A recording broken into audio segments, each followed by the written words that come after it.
why ketones? Why does our body make these? What do they do? What's the importance of them? So when we think about the energy that our body uses to fuel everything that it does, we kind of think of two major sources of energy. We have fats and carbohydrates. Now, protein is also a really important energy source, but it is secondary to fat and carbohydrate because protein first is used to replenish amino acid pools in our body.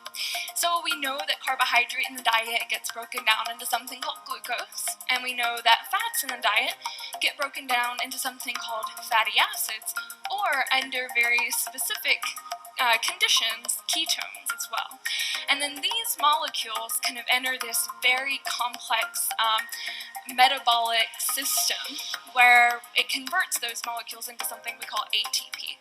And that's basically the way that our cell utilizes energy. So it's the energy currency of the cell. So when we're talking about making ketones from fats, and we talk about ketogenesis, the creation or production of ketones in our own bodies, well, that basically happens when we have suppressed glucose and insulin. And when that occurs, we start breaking down fats, either from fats that are coming in from our diets or from our stored fats, and they go to the liver, and some of that gets converted into these molecules called ketones. So typically, if someone's eating like a standard kind of even moderately high carbohydrate diet, most of the energy in your body is being run off of glucose, and that includes the brain. Now, if the brain was really only able to use glucose, this would be a big problem because we don't store a whole lot of glucose in our body as fuel. We have some, that's what glycogen is, and we have some in our skeletal muscle and in our liver, and that's a backup source of glucose,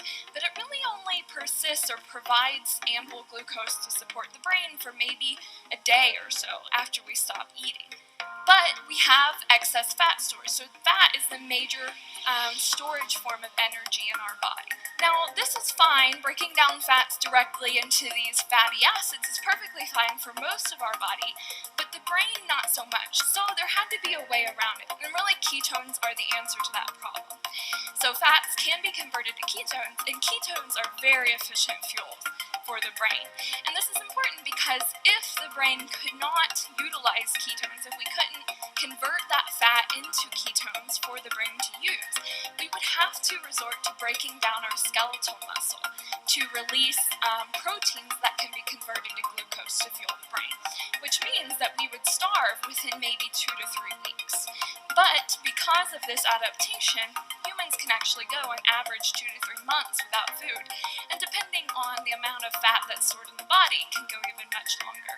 I always find it interesting that even today you hear people say that glucose is the only thing the brain can use. It's not true at all, and we've known about that for a very long time.